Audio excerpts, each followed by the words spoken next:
aproveitar agora aqui. E daí? Deixa eu te perguntar uma coisa. Eu sei, te conheço, né? De longa data. A vida que você tinha aí antes, né, da conversão. E como que foi essa questão aí do sexo, da pornografia, da masturbação? Joel, sabe o que eu aprendi com Deus, cara? Que a maior parte dos pecados são desejos naturais. Desejo do sexo. Deus colocou na gente. É natural isso. É natural a gente desejar sexualmente a esposa ou a namorada, né? O problema é que quando o desejo, ele é corrompido. Ele perde a sua naturalidade. Então um dos conflitos que eu vejo muito com jovens, Joel, é nesse sentido, porque muitas vezes a pessoa não quer ter o desejo. Eu já lidei muito com jovens falando, pastor, eu olho para minha namorada e fico doido, fico imaginando ela pelada, nua, a gente transando. Eu falo, que bom que você está pensando isso. Melhor que você fosse com um homem ou com outra mulher, né? Porque a Bíblia fala isso. Qual é o pecado? Eu desejar a mulher do próximo. Agora, se é a namorada, é o sentido, é o natural. Deus quer isso. Porque você vai casar e vai ter que desejar, vai ter que satisfazer a tua mulher sexualmente. Então, o desejo sexual é o natural. É natural a gente desejar. É natural a gente ser atraído pelo sexo oposto. Isso é o natural. O problema é que o pecado, quando entra no nosso coração, ele tenta corromper isso. E ele tenta tirar isso do nosso controle.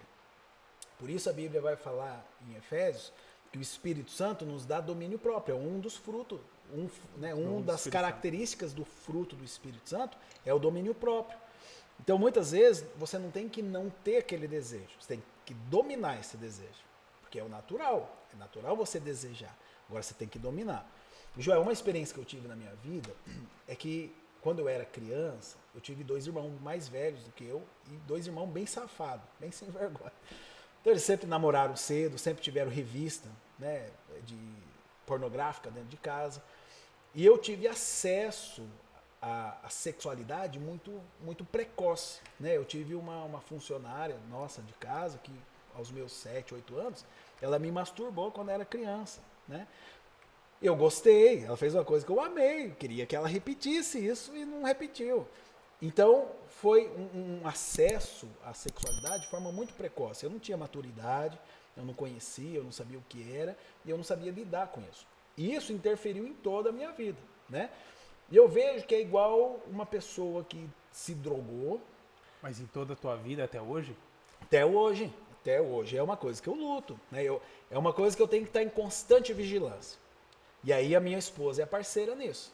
Né? Eu tenho essa liberdade de conversar com ela, falar, amor, eu tô sendo atraído. Não, peraí, que ninguém tá ouvindo, a gente pode conversar à vontade. Então, mesmo você sendo pastor hoje, sim, você tem que lutar com isso. Sim, continua. Porque eu sou homem. O pastor não passava essas coisas, não, pai. O pastor não é anjo, não é assexuado, viu? O pastor tem sexo, tem sentido, né? Então isso é natural. Aí entra o vigiar, né? Jesus não fala isso, vigiar e orar, porque o espírito está pronto, mas o corpo é fraco, né? Então a nossa carnalidade. E é importante a gente entender isso, Joel. Eu acho que a grande luta é por falta de conhecimento. A pessoa ela quer se livrar do desejo. Você nunca vai se livrar do desejo, porque é o desejo de Deus que você tem, o desejo sexual. Você está entendendo? Porque o sexo é de Deus. É de Deus. É natural e é gostoso. Quando você casa, você está livre para, né, curtir a esposa e fazer, né, e aproveitar os dois, a sexualidade do casamento, que é santo, que é maravilhoso, né? Agora, o que você precisa entender é que o sentimento ele é natural. Esse desejo ele é natural. E o que precisa acontecer é que ele precisa estar sob o teu domínio, o teu controle. Então, é uma área que você tem que estar vigiando. Se você pode contar com a tua esposa, se você atingiu esse nível... E como que eu vou contar com a minha esposa nisso? Aí que tá, o nível de companheirismo e aquilo que eu falei na entrevista, sobre ela ver a tua busca por Deus. Né? Ela sabe que você está lutando para ser fiel a ela. Não faz a diferença, né? Se fosse antes de eu ter Jesus, se eu falasse isso para minha esposa, eu ia apanhar dela, né? Levar uma panelada na cabeça, né? Um monte de coisa. Hoje não. Hoje ela sabe que eu luto para ser fiel a ela e desejar somente a ela, né? Mas você vê uma mulher na rua, deseja, e você chega em casa e conta pra tua esposa? João, não. Porque a atração sempre tem, né? É natural você ser atraído. Que nem a Bíblia fala que o problema é aquilo que a gente trabalha no nosso coração. Então, se você é atraído por uma mulher na rua, isso é o natural. Você olhar, né? Às vezes você está na rua, de repente parece uma mulher lá com um corpão, né? Com uma roupa que desenha o seu físico. É natural você, no primeiro momento, você dar aquela olhada, né? Agora, a Bíblia fala que eu não posso fazer com que isso venha para o coração e eu alimente isso, né? Eu olhar aquela mulher e ficar imaginando eu na cama com ela pelada, ela perto de mim, fazendo, né, aquilo que eu desejo, aí eu estou alimentando isso no coração. Agora, olhar, ser atraído é natural. Tanto que eu tenho essa liberdade com a minha esposa, né? Eu vejo alguma mulher, né, que tem algum convívio com a gente, falo, nossa, como ela é bonita, né? Ou o corpo dela é bonito. Então é a diferença da admiração pelo desejo. Não só pelo desejo, pela projeção desse desejo, né? O desejo é o natural. Agora, eu projetar esse desejo lá na frente, né? Eu imaginar, eu pensar. Por isso a gente tem que cuidar com isso. Por isso a Bíblia fala que o Espírito Santo ele nos dá discernimento. Qual é a diferença? Eu, com o Espírito Santo, eu consigo discernir as intenções das minhas atitudes, da minha fala, antes das coisas acontecerem. Mas a gente vê cristão falando, mas eu pequei porque a mulher estava pelada, eu estava lá na cama e quando eu vi já tinha cometido. Mentira! O pecado aconteceu muito antes disso. Né? Então, se eu trabalho no escritório, tenho uma colega de trabalho, e eu começo a conversar com ela do trabalho, daqui a pouco começa a entrar em assunto íntimo, sobre sexualidade com a minha esposa. O Espírito Santo acende a luzinha vermelha e fala, opa, onde você quer chegar com essa conversa? Qual é a intenção dessa conversa?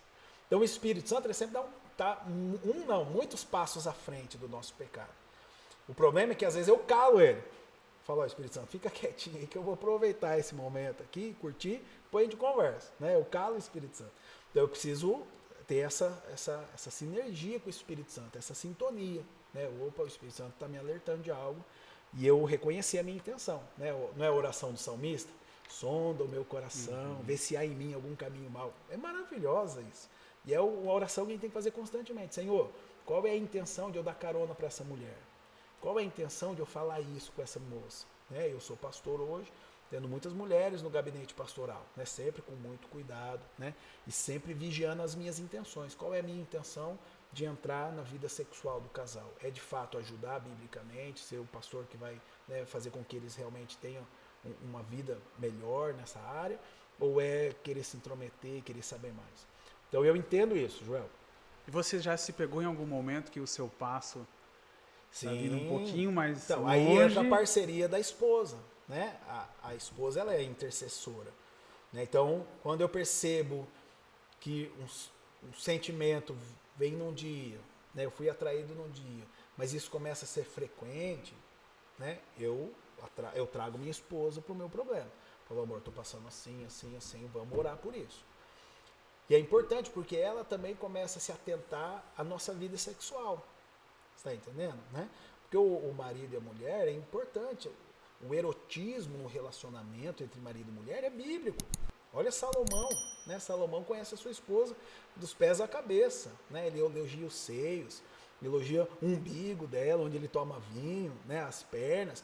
É o erotismo. E o erotismo não é pecado, né? Uma mulher colocar uma roupa feminina, bonita, para ali entre as quatro paredes curtir com o marido, né? Pôr uma mini saia para entre as quatro paredes curtir com o marido, isso não é pecado. O pecado é o marido ficar olhando para a mini saia das outras na rua. Está entendendo, já? Então, essa parceria com a esposa, de intercessora, e mais também daquela que é a amante, aquela que vai atrair os olhos do marido. E se eu peço para minha esposa usar uma roupinha de enfermeira? Mas naquele momento eu estou imaginando ela como se ela fosse a enfermeira. Aí complica. Aí você precisa orar antes. Isso é importante, João.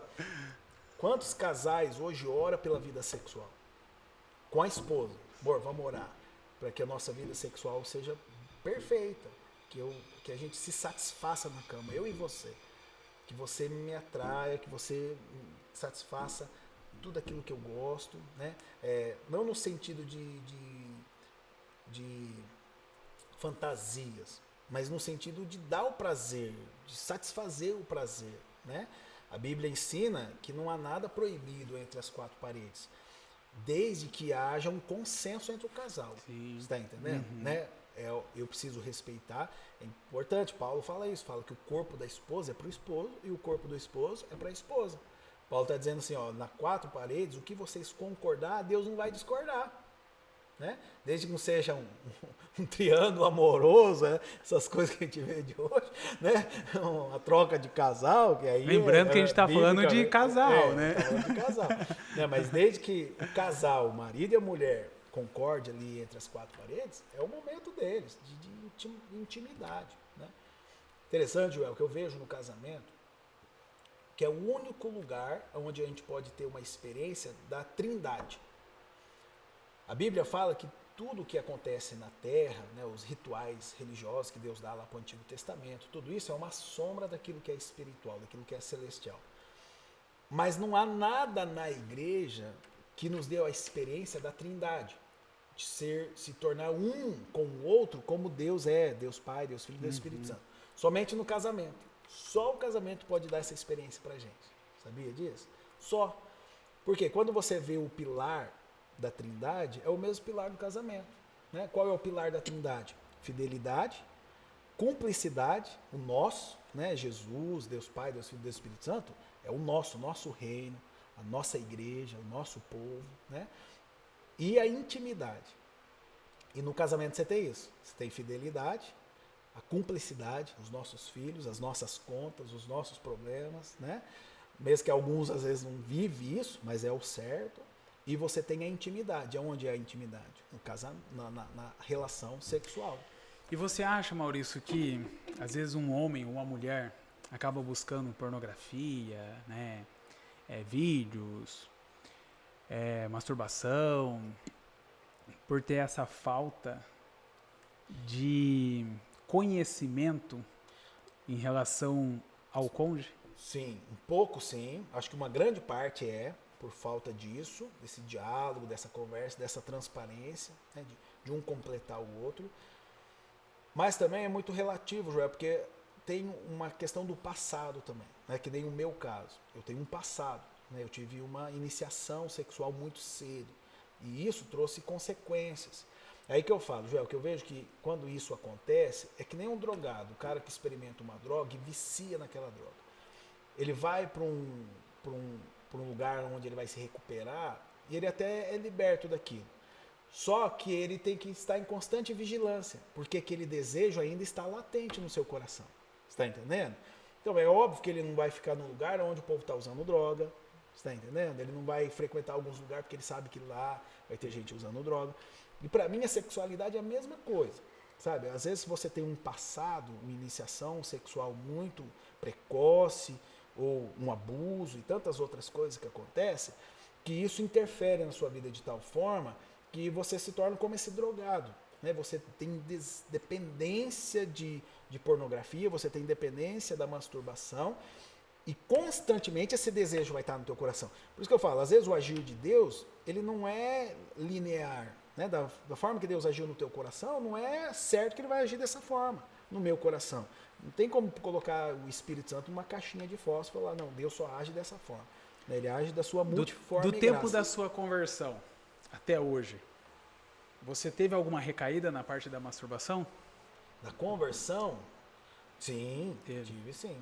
E isso certeza. não te abalou? Olha, isso me fez conhecer melhor os meus desejos. Você está entendendo, Joel? Isso que é importante, a gente lidar com a situação. Eu tenho... É igual eu falei do drogado. Né? Qual é o primeiro princípio para a libertação de uma pessoa drogada? Ele reconhecer que é doente e precisa de ajuda. Não adianta, né? A gente lida na igreja frequentemente com pessoas drogadas, levando para centros de recuperação. Mas se a pessoa não entender que ela é doente e precisa de ajuda, ela não vai se recuperar. E na questão sexual é a mesma coisa. Primeira coisa que eu preciso entender, que eu tenho um problema sexual.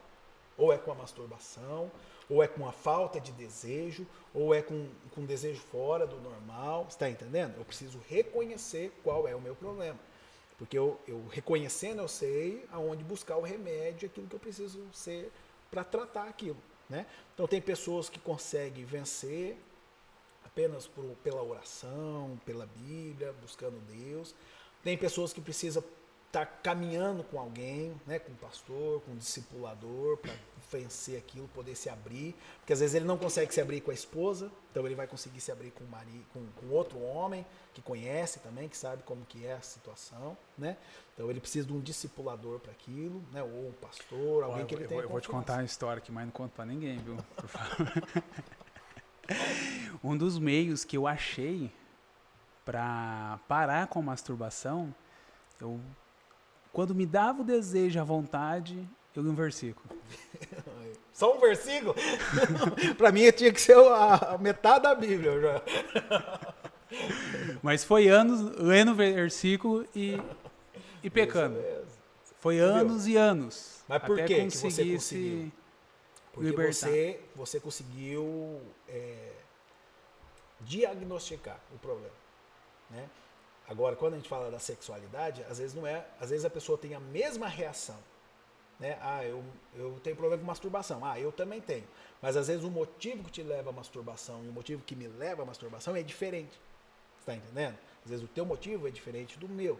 Então eu preciso diagnosticar isso. O porquê? É um trauma que eu tive. Eu fui abusado. Ou, né, eu tive uma iniciação sexual precoce. Então eu preciso de um acompanhamento diferente, né? Eu me masturbo porque eu tive uma vida promíscua, né? Eu entrei na adolescência, já tive várias namoradas, já tive relação. É diferente, né? Você não tem um trauma, você não tem algo encrostado na tua alma. É mais fácil trabalhar isso. Não mais fácil, porque é diferente, né? É diferente, isso que eu quero dizer, é diferente um do outro. Então o tratamento é diferente, né? Agora a solução sempre é Jesus, né? Na Bíblia a gente sempre vai encontrar na palavra, Deus sempre vai nos direcionar para a melhor forma possível. Né? E é engraçado que esse tema, assim, é um tema que fica guardado, né? Sim. Hoje é difícil você conversar com um homem que realmente chega para você. Mas sabe por quê, Joel? A gente precisa aprender o que na igreja? Confiança, ela não é imposta. Não é porque o bispo me colocou como pastor aqui da igreja que você é obrigado a se abrir comigo. Confiança, ela é conquistada, né? Aí entra a importância dos grupos pequenos, da caminhada, né? Porque não é uma vez que você vai no escritório pastoral que você vai se abrir, não é verdade? Você vai, o problema é que você tem que buscar ajuda, mas tenta ver quem é uma pessoa que te passa confiança, né? Se o pastor te passa confiança, se um líder te passa confiança. E você vai se aproximando daquela pessoa, né? E ela vai conquistando a sua confiança. Então o grande problema é isso, né? A confiança ela não é imposta, né? Não é porque você é um líder de ministério, um líder de uma célula, que eu sou obrigado a confiar em você plenamente. E às vezes você não é digno de confiança. Você fala para tua esposa, você espalha para a igreja, você está entendendo? Legal. Então eu preciso, aí entra a questão da pessoa que precisa de ajuda. Eu preciso entender, eu preciso de ajuda, eu não posso ficar escondido. Então eu vou buscar alguém que me dê essa confiança de me abrir, né, desabafar com ela. E alguém que seja de Deus, é óbvio, né? Alguém que seja uma referência, né, de uma pessoa de Deus para mim também. Maurício, e você como pastor, você já deve ter pegado alguns casos assim.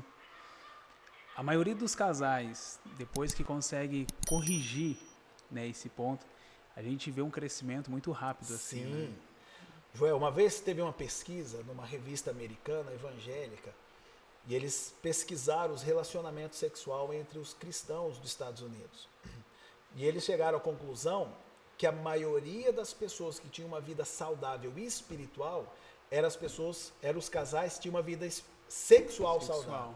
Era uma ligação enorme, era automático, né? E Paulo vai falar isso. Paulo fala quando ele fala do jejum sexual, né? Ele fala, não fique por muito tempo. Primeiro, não fique em jejum sexual se o parceiro não concordar com isso.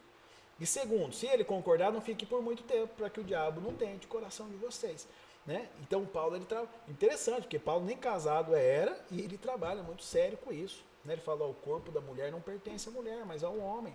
E o corpo do homem não pertence ao homem, mas à mulher, para satisfazer um ao outro, né?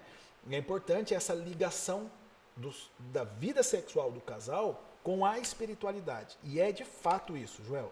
Quanto mais satisfeito sexualmente a pessoa vive e mais ligada sexualmente com o seu cônjuge, automaticamente ela vai ter uma vida saudável espiritualmente, né? Não dá para dizer se um complementa o outro, se é automático, né? Mas é o que é comprovado. É realmente um corpo só, Sim, né? um corpo só. E é interessante assim. E na hora do sexo, que música que eu vou ouvir? Ué, por quê? Porque muita gente tem essa dúvida. Vou ouvir uma música evangélica? Vou ouvir só um instrumento, uma música do mundo? O que se faz nesse momento? Você usa roupa evangélica? Não. Quando você vai comprar uma roupa, você vê se é uma fabricante evangélica Não. que está fazendo? Você compra pela qualidade, né? Ou pelo preço. Mas a gente quer unir os dois, né? O preço e a qualidade, né? Naturalmente, é a música, né? A música é um produto humano, como um shorts, como uma camiseta, como uma calça, é um produto humano, né? Eu quero uma música de qualidade. Se é uma música que fala de amor, que fala de união do casal, de um casal apaixonado, o que custa eu ouvir uma música do mundo? Né? De alguém que é um poeta que fez um produto de qualidade, como a sua camisa, como a minha camisa, né? Não é o problema. Agora, se eu vou louvar a Deus, aí é diferente, né? Se eu estou num culto para louvar, adorar o Senhor, aí eu estou cantando uma música a Deus, né? Um louvor ao Senhor. E nem toda música também evangélica é de qualidade, né? A gente tem visto isso aí hoje em dia assustadoramente. Então eu, na minha vida sexual, eu quero coisas de qualidade, uma música de qualidade, né? Eu quero uma roupa de qualidade, eu quero uma cama de qualidade, né? Isso é natural. E a música não interfere nisso, se ela é evangélica ou não, né? Desde que ela seja de qualidade. Verdade. Não vai ouvir a Anitta, não. E o que você me fala do casal ir no motel? Ah, vai ser muito controverso, cara. Eu, particularmente, pessoalmente, eu não vejo problema, né? Para mim, a consagração é a pessoa, não o local. Está entendendo? Para mim, nós somos mais importantes do que o lugar, né? É difícil falar, porque você tem muitas coisas envolvidas, né? Eu, particularmente, eu não vejo problema, eu não acho que isso é um pecado, né? Mas, se você está saindo do motel, alguém da igreja vê, né? Ou uma pessoa do mundo que vê você como uma referência cristã vê, aí você tem uma outra questão, que é a questão do escândalo, né? Quando a Bíblia fala do escândalo, ela fala daquele que é maduro para aquele que é imaturo. Então, eu sou maduro espiritualmente. Eu sei que isso não vai interferir na minha vida, né? Se eu vou fazer sexo num motel, se eu vou fazer sexo dentro do carro, numa estrada aí abandonada, você tá entendendo? Isso não vai interferir na minha vida sexual. Eu e minha esposa, né? A gente vive a nossa vida. E nós somos maduros espiritualmente para saber que isso não interfere na minha vida espiritual. Agora, existem aqueles imaturos espiritualmente, né? Que por causa de uma atitude nossa, mesmo não sendo errada, pode interferir na salvação daquela pessoa. Aí que é o problema, Joel. Você está entendendo? Aí que entra a questão. Então, eu não gosto de falar que pode ou não pode, né? E a Bíblia não ensina isso, não existe regra, pode ou não pode, né? É a nossa consciência, né? Aquilo que nós entendemos com Deus. Ah, fui viajar para uma praia com meus filhos, né? Mas quero deixar um dia as crianças no apartamento, lá sai com a minha esposa, né? Por que não? O que isso vai interferir na minha vida espiritual, né? Lá ninguém me conhece, né? Eu posso, né, ter tranquilo, não vou escandalizar ninguém em relação a isso. Então, quando a Bíblia fala do escândalo, ela não está falando de coisas que não pode, né? Mas ela está falando daquilo que pode, mas vai interferir na salvação de alguém. Né? Paulo fala isso, quando ele fala do alimento, né, consagrado, ele fala, ó, a gente sabe que isso não tem poder para interferir na nossa vida, porque Deus é imensamente maior. Mas se eu comer essa comida que foi consagrada, eu vou interferir na salvação do meu irmão, por que eu vou comer? Está entendendo? Então, se eu ir num motel na minha cidade, pode interferir na salvação de alguém que não é tão maduro quanto eu, na vida espiritual, para que correr esse risco? Então você acha que não é pecado, mas se tem a possibilidade de ir para um hotel, que vai para um hotel. Vá para o hotel, né? Acho um lugar mais acessível, mais tranquilo, né? É difícil falar isso porque entra até uma questão moral, né? Onde a Bíblia às vezes não interfere, né? Então é complicado falar, mas eu não vejo problema em relação a isso, né? Qual a diferença de um quarto de hotel, de um motel, né? Um espelho no teto, né? Porque no hotel também vai muita gente no hotel para usar droga, para fazer sexo. Você está entendendo? Então, qual é a diferença? Né? Maurício, diferença é o então, casal que tá lá. um pouquinho que eu entendi, você falou a questão ali entre as quatro paredes, o casal tem que concordar no que vai fazer. Sim. Então, questão do sexo oral. Vai perguntar pro teu pastor isso, não, amém. Cara, a Bíblia não proíbe, em nenhum momento. Você vai ver na palavra a proibição sobre sexo oral, essa questão. É interessante, né? Eu gosto, o pastor Cláudio Duarte tem uma pregação dele que ele fala que Deus escolheu só uma vez o casal e ainda deu errado, né? Que foi Adão e Eva. E eu vejo que ele tem muita razão nesse sentido, porque Deus não interfere no relacionamento do casal. Deus só fala assim, eu quero que vocês casem, que vocês sejam uma só carne. Dali para frente, o problema é de vocês, o que vocês vão fazer, o que vocês vão fazer no quarto, na cama, o problema é de vocês. Deus não quer estar interferindo nisso. Né? A gente que gosta, tem pastor que gosta de interferir nessa área, a área que a Bíblia não interfere. Né? Para mim, quando você pega o livro lá né, o livro de Salomão, né, Cantares, se você for comparar Cantares, né, é um livro que tinha que ser proibido para menor de idade na igreja, porque é um livro totalmente sexual. Né? E Salomão fala da sua esposa, a esposa do esposo. Eu acho que isso gera até uma inveja em muito casal, porque o conhecimento dos dois é profundo. Né? A forma deles se relacionarem. Né? Uma vez eu assisti uma pregação do Silas Malafaia, que ele fala sobre isso. E eu achei muito interessante, porque ele fala assim, pô, Salomão está falando ali, né, de beber vinho no umbigo da sua esposa. E aí o Silas fala, o cara que vai beber vinho no umbigo vai ficar só no umbigo? Claro que não, vai descer também, né? Então, assim, é legal esse relacionamento, né, a intimidade. Porque para você ter esse tipo de intimidade, tem que ser muito profundo, você tem que conhecer muito, até questão de higiene, né? A higiene do casal, tudo. É muito profundo. E amar muito a pessoa. E amar muito, com certeza. Então, assim, é difícil, acho que é uma área que é difícil a gente entrar como pastor. Porque a gente pode interferir no relacionamento de um casal que está bem e piorar ele, né? Às vezes há pastor que tem frustração no teu relacionamento sexual com a sua esposa e passa isso para os membros, interfere no relacionamento. Não posso isso, eles também não vão fazer. Né? Se minha esposa não faz isso, eles também não vão fazer. Isso é muito sério. Então, a Bíblia ela não entra nessa área. Né? Pelo contrário, a palavra de Deus tenta se eximir dessa área o máximo possível. Né? Quando Paulo fala, o corpo é da mulher, o corpo da mulher do homem, o do homem é da mulher, e pronto, vocês se virem. É teu, é responsabilidade de vocês. Né? O que a Bíblia exige? Respeito. Né? Por isso o acordo, pelo respeito. Eu não tenho vontade de fazer isso. Não, isso aqui dói. Então não vamos fazer. Né? Então se minha esposa gosta e eu gosto, a gente pode fazer. Biblicamente não tem nada proibindo. Né? É o que a Bíblia vai nos trazer. Né? Agora, essa questão do respeito. Né? Isso que é importante. Eu estou ali para satisfazer a minha esposa, não para me satisfazer. Eu estou ali para satisfazer a minha esposa. E no sexo anal tem respeito? E aí é difícil, né, Joel? Porque aí, uma vez eu vi uma entrevista, eu achei muito interessante, de um lado médico, né? Um médico falando sobre o sexo anal. Porque você tem até umas questões de saúde nisso, né? É difícil, porque biblicamente a Bíblia não vai trazer. Seria muito bom se a Bíblia falasse, pode isso, não pode aquilo, tal. Né? É importante que às vezes a gente procura na Bíblia uma lista de pecado e não pecado. Né? Mas de repente você chega num momento da Bíblia onde a Bíblia vai dizer tudo que não provém da fé é pecado. Mas o anal em si ele tem malefícios, né? Tem de saúde. Né? Aí entra aquela questão do respeito. Né? É difícil, né? Como que eu vou fazer, né? E se a esposa gosta, se ela quer fazer, porque tem isso, né? Às vezes a mulher quer. Então é complicado nessa área. Aí entra o acordo do casal e trabalhar isso mais a fundo, até em questão médica. Por isso que é legal eles ter o diálogo mesmo, né? Porque Sim. às vezes o marido acha que a mulher quer e ela não quer. Não quer. Né? E acaba acontecendo sem a mulher querer e o marido achando que ela está gostando, que ela quer. Isso.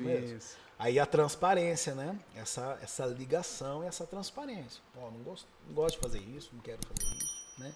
me sinto vulgar fazendo isso, tá entendendo? Legal. Aí é o casal, né, que vai entrar nesse acordo e fechar o pacote ali com o que vai ser, né? Porque é interessante, né? Você chegar com a sua esposa, como que você gosta? Qual que é o jeito que você mais gosta? Qual que é o jeito que você não gosta? Né? Qual que é o jeito que você quer que eu faça? É o sentido do dar o prazer, né? Eu tô ali para dar o prazer e não para ter apenas prazer, né? Mas para dar o prazer. Se eu tô preocupado em dar prazer à minha esposa e ela em dar prazer para mim, os dois vão se satisfazer, né? Os dois vão chegar num fim comum, né? Que é a satisfação sexual, né? Isso vai gerar. E é interessante, Joel, que isso aí também está no relacionamento, né? Porque a esposa, o homem, por ser menos sentimental que a mulher, não sente tanto, mas a mulher sente isso no relacionamento sexual, quando o marido está ali disposto a dar prazer, né? Não vai ter um sexo rapidinho ali, vai dormir, não quer mais saber, né? Quantas mulheres falam, poxa, eu me sinto um objeto sexual para o meu marido, porque ele só quer o prazer, né? Isso não pode acontecer no relacionamento cristão, tá entendendo? Isso não pode acontecer. Eu tô ali para dar o prazer para minha esposa. E aí você entra em vários assuntos, né? Por exemplo, um homem que tem ejaculação precoce e não busca mudar, ajuda, não vai no psicólogo, não vai buscar uma ajuda médica para isso. Ele não está preocupado em dar prazer para a esposa. Ele está preocupado em ter o prazer dele. Seja rápido ou duradouro, ele quer ter o prazer dele e a mulher que o egoísmo, se né? lasca. Você está entendendo? Então você entra em vários setores, né? Então quando a gente vive a Bíblia, e a Bíblia fala que o meu papel na relação sexual é dar prazer para minha esposa, aí eu paro de querer só me satisfazer, né? E começo a ouvir ela, porque para dar prazer a gente tem que ouvir. E você acha que é interessante mesmo essa questão de o homem procurar ajuda? Com certeza, totalmente. Tem que ter ajuda. Não só o homem, como a mulher também, né? Os dois, né? Você precisa isso, né? Buscar essa ajuda. A gente trabalha muitas vezes com mulher, por exemplo, que teve abuso sexual, né? Na infância, na adolescência, e para ela o relacionamento com o marido, ela casou, né? Teve filhos, mas o relacionamento com o marido faz ela ter nojo, faz ela não ter prazer, ser dolorido, né? E geralmente a gente tenta Faz por obrigação. Faz por obrigação, para satisfazer apenas o marido. Isso também não é saudável, né? Então a gente tenta conduzir a mulher para um tratamento médico, psicológico, para poder trabalhar isso, né? Para que ela também tenha esse prazer, né? Isso é importante. É difícil, porque a área sexual é muito abrangente, né? Então é complicado. Aí entra o diagnóstico, né? A gente está aberto para se diagnosticar. Onde que está o meu problema? Eu tenho ejaculação precoce. Eu tenho problema com masturbação. Eu tenho problema em ter desejo pela minha mulher. Eu tenho desejo por outras, mas não pela minha mulher. Você está entendendo? Então eu preciso diagnosticar o problema para aí junto, né, com uma liderança espiritual, um pastor, um líder de célula, de grupo pequeno, poder trabalhar isso. E se necessário, sim, buscar ajuda de um psicólogo, de um médico, né? Deus deu sabedoria para o homem. Maurício, e é muito difícil a gente ver o nosso erro, né? Então, realmente a importância de procurar ajuda. Porque é difícil, tem já. pontos que a gente não vai conseguir analisar, enxergar. E pior, a gente pode estar acusando a pessoa de estar errando e onde o erro é da nosso, mulher, né? o problema, né? E é importante. O homem é mais complicado ainda porque o homem tem o ego, né? O ego masculino dele, que ele pode, que ele tem, né? Essa potência sexual toda. E às vezes é complicado, né? Então às vezes, antes de você ir para o tratamento, você tem que quebrar muitas barreiras, né? De pré, né? Não é preconceito, mas pré-conceitos, né? Que se criaram ali para a pessoa romper essa barreira, né? Então é complicado. A gente tem um trabalho na igreja a gente fez um trabalho com a Unifil, com a universidade aqui, e aí alunos que estão se formando na Unifil fazem um trabalho psicológico na nossa igreja com casais. Trabalha só com casais, né? E é muito legal, assim. Então, às vezes a igreja precisa abrir, né? Ampliar esse leque, né? A gente tem muitas universidades, faculdades que estão aí com alunos se formando, precisando fazer estágio, e é uma oportunidade para a igreja trazer isso, né? E é legal que você vai quebrando esses preconceitos. E às vezes você tem casal que fala, não, né, psicólogo é para doente, para doido, para louco. E você começa a quebrar essa barreira, né? Eles começam a perceber que uma ajuda dessa faz a vida sexual deles ser muito melhor, né? Coisa que eles sozinhos não iam conseguir fazer na vida deles. Então a igreja ela precisa ter, né, abrir esse leque, né, e trabalhar junto, né, com aquilo que Deus nos deu de dom também, que é a medicina, né? Maurício, a gente sabe que hoje o sexo em si é muito comum, né? As pessoas acham que fazer sexo é a mesma coisa que mudar de roupa, né? E não é assim. Mas essa experiência com várias mulheres, isso é um ponto. Não é tão várias assim também, né? Não, mas algumas. Se a gente colocar duas aí já é. Depois minha esposa vai assistir e vai querer saber o nome de uma por outra. Pode pôr aí uma por uma. Vamos colocar pra algumas. Ela caçar, pra ela ir atrás. Vou colocar algumas. Isso reflete muito no casamento depois? Reflete, João. O problema é assim, é difícil você falar de pessoa para pessoa, né? Porque cada um tem a sua experiência. É difícil falar. Mas eu vejo assim que a minha experiência foi um conjunto, né? Foi todo um conjunto, desde a minha infância, essa precocidade, né? Esse acesso precoce à sexualidade, à pornografia e tudo mais, despertou uma curiosidade e um vício. Eu vejo muito isso, Joel, que muitas vezes na vida de alguns o sexo se torna um vício, é um vício mesmo, né? E para mim foi isso, foi um vício, eu tinha que me drogar todo dia, né? Então isso aí interferiu muito. Aí que eu falo, muitas vezes a gente tem um relacionamento com Deus e acha que Deus vai libertar, assim, que eu nunca mais vou precisar daquilo.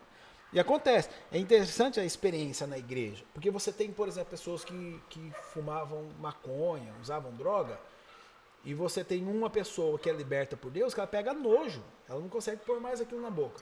E tem outra pessoa que é liberta, mas ela continua tendo desejo, mas agora ela consegue controlar aquele desejo, e ela vai viver toda a vida dela lutando para controlar aquele desejo, né?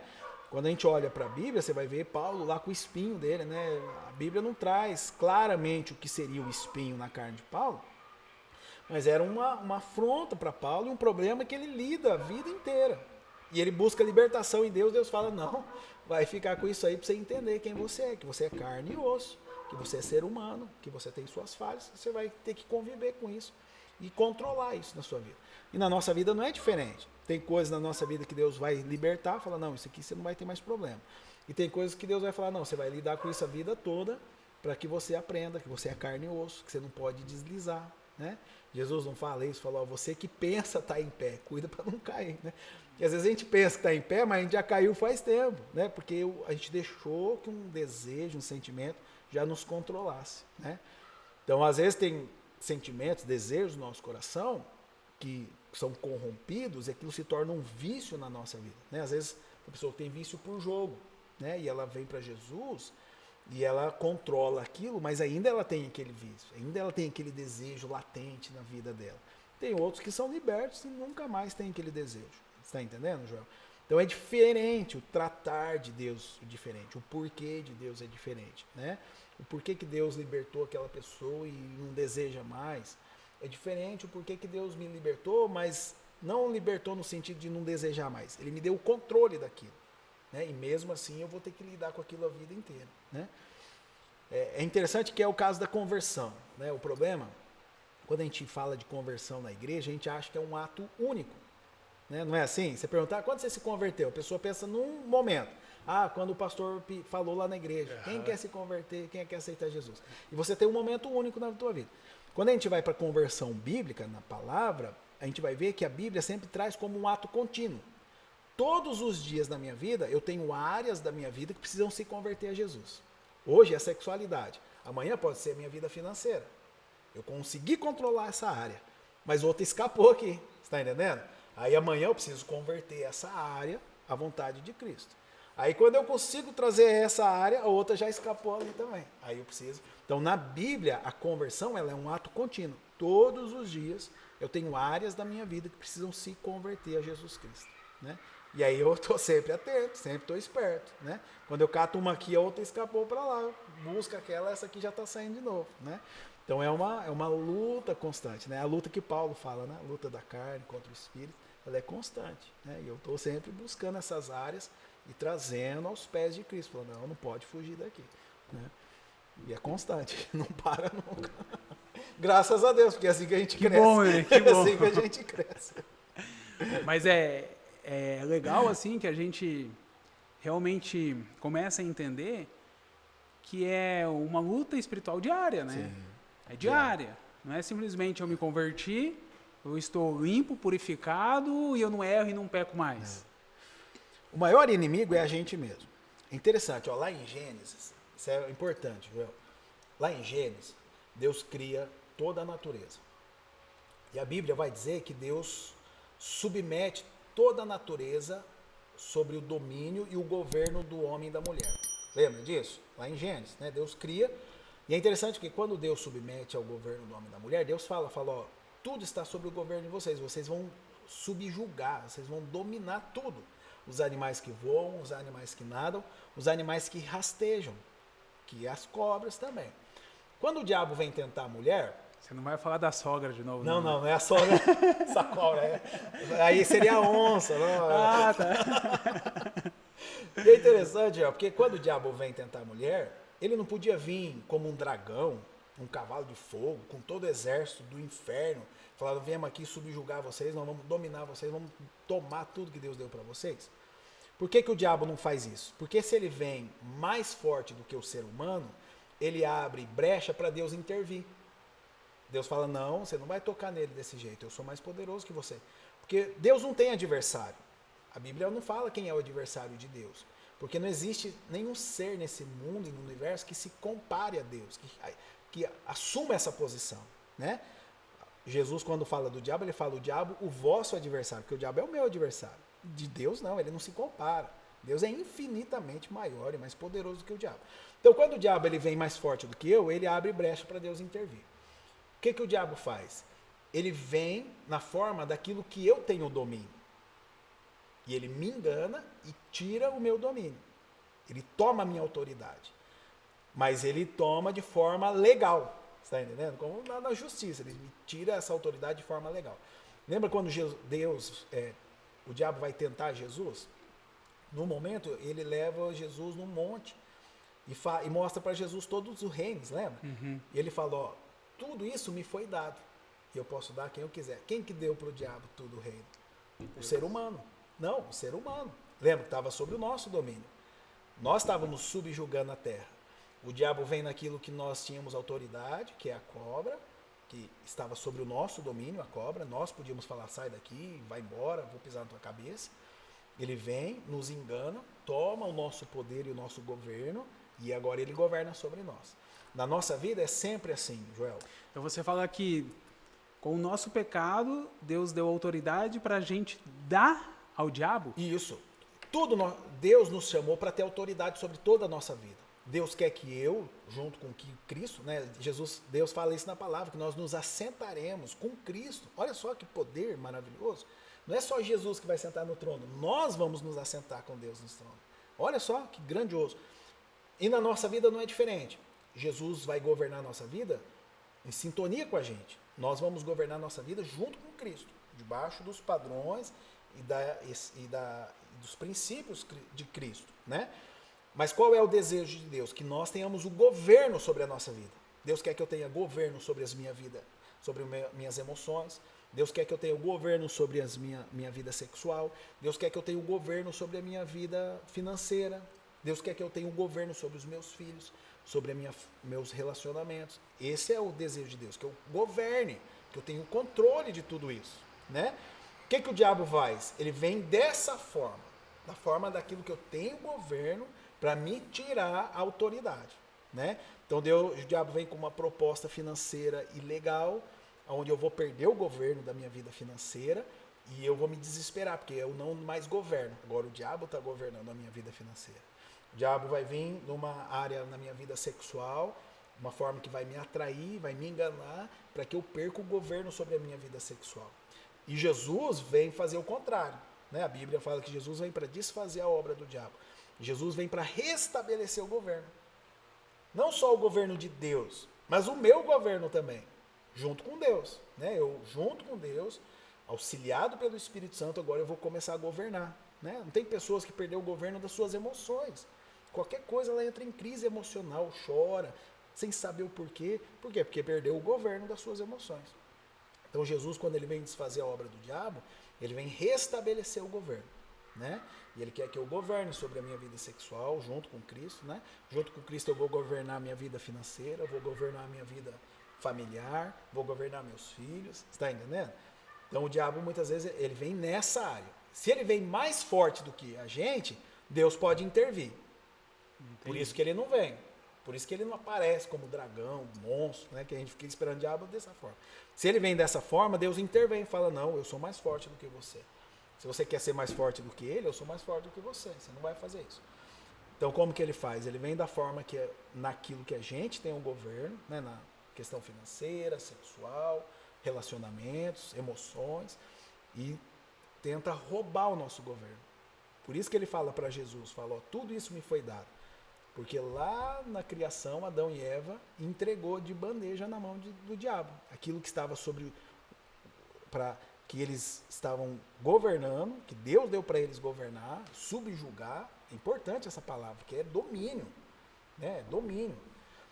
Aquilo que Deus deu para o homem dominar, o homem pegou e colocou na mão do diabo. Falou, agora você vai dominar para a gente. Por isso o diabo fala aquilo. Falou, ó, foi me dado. Né? Adão e Eva me deu lá no início. E agora eu posso dar para quem eu quiser. Né? A mesma forma que a gente. Foi dado para a gente, por Deus. E a gente podia dar para quem a gente quiser. E a gente deu para o diabo. O pior é que a gente não podia dar. Quem não podia dar, né? Tinha que ter dado para Jesus, né? Maurício, a gente ia bater mais um papinho, o Danilo começou a gravar novamente aqui. Tá acabando a bateria. E aí a gente foi conversando, o papo tá bom, tudo. Mas vamos finalizar novamente, né? A gente já finalizou uma vez já, mas valeu, papo legal, né? Um assunto bem polêmico, né? Bem descontraído. Ó, mas a mensagem que eu deixo agora é o seguinte: toda dúvida vai tirar com o pastor de vocês, viu, gente? Vai conversar com o pastor. Aquilo que o pastor de vocês falar é para obedecer e é a verdade, tá bom? É o pastor de vocês que é a autoridade. Ponto final. Deixamos você numa situação ruim? Ah. Pessoal, obrigado mais uma vez. Mais uma vez eu quero pedir para vocês, se inscreve no nosso canal, ative o sininho, né, e compartilhe. Compartilhe. É uma forma que vocês têm também de ajudar a levar a mensagem de Cristo. Sim. Às vezes uma pessoa só que você compartilha essa mensagem, Deus pode estar usando a sua vida para tocar na vida do próximo. Então, nos ajude também.